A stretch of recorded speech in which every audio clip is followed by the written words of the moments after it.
Deputies are still trying to find out what led up to 16-year-old Kyle Royal being shot in the head and found dead in the back of this car on Martin Luther King Jr. Day.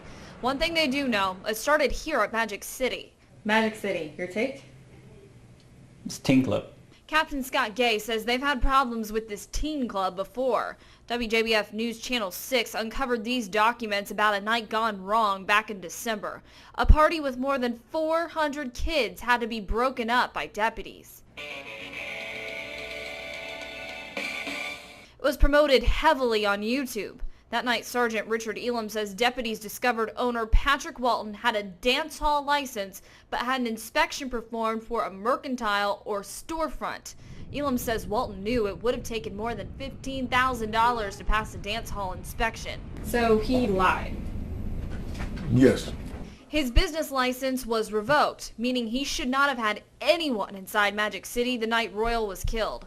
We called Walton and left a message. Well, we've got some interesting documents here about your business license, and we think they need to be answered. Then we saw Walton outside Magic City. We asked for an interview, but he kicked us off the property. Investigators say Walton told them he did not have any deputies for security the night Royal was murdered because he knew he had the wrong kind of inspection. It's tragic. Very tragic.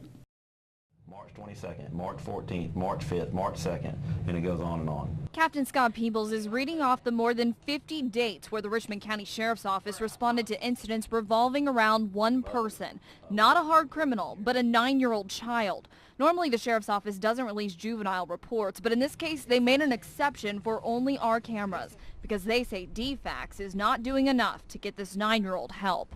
If we don't get something done, this child is going to get hurt, or he is going to hurt or kill somebody, and it's not a matter of if, it's a matter of when. After what happened this weekend, they're desperate. They say the child took a gun from his grandmother's house on Christie Street, shot at some dogs, then a car. Ava Anderson was next door. My heart was racing, and it was scary.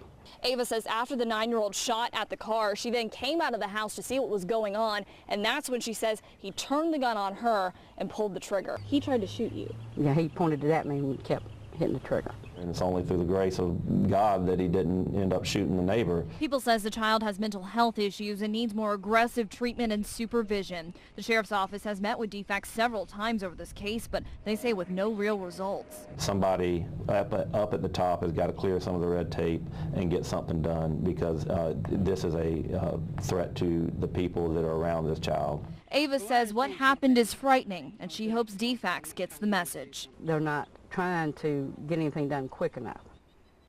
Well, we got to put them in there. We don't have a cage in that one. Going to war. That's how the Waynesboro Police Department described Thursday's drug bust called Operation Clean Sweep.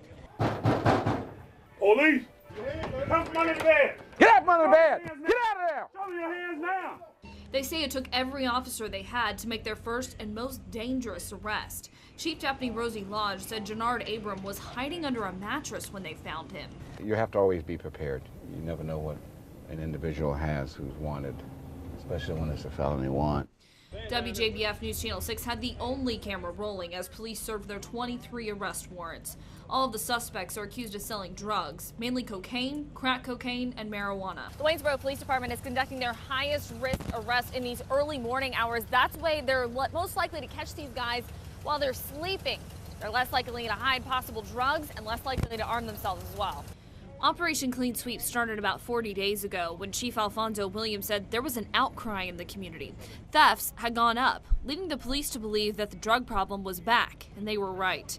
Undercover investigators started going out to the streets and buying. Because people that don't have money have to find some way of supporting their habits, so they go out and rob and steal and burglarize people's houses and stuff, and that's how they get their money for drugs.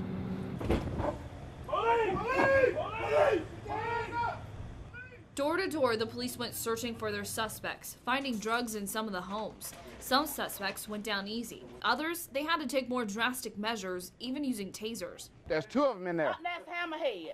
Dale in there. They just told you they got Dale in there. They just shot him. They shot him with a taser. They say this is a big operation for a department their size. Waynesboro decided not to ask for outside help, sending a message to their city. We're going to reduce crime by doing this. We're going to send a message that we're not going to tolerate this behavior. We had already warned folks that we would come after them if they're going to engage in illegal drug activity, and here we are, and we'll be back again.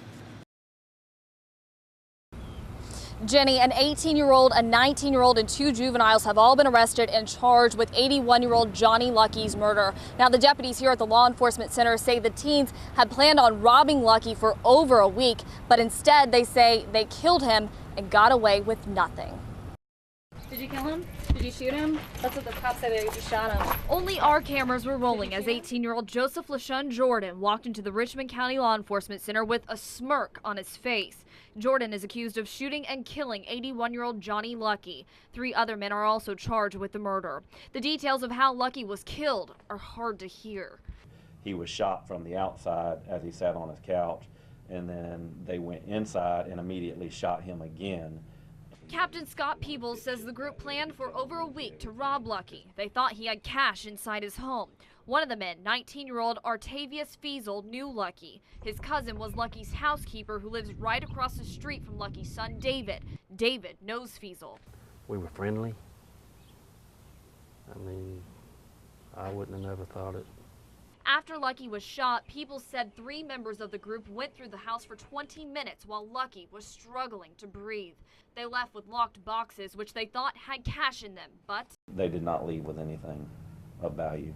just papers. Last night, after receiving an anonymous tip, about 10 deputies arrested the teens, which brings some peace to the grieving family left behind. Our main concern, get them off the street so they couldn't hurt anybody else. Even though arrest brings some comfort, the family says it does not bring closure.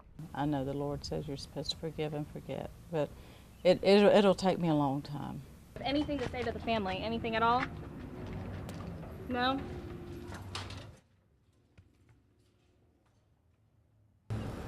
Deputies say more arrests could be made in this case. Now, a viewing for Johnny Lucky will be held tonight. His funeral will be tomorrow morning.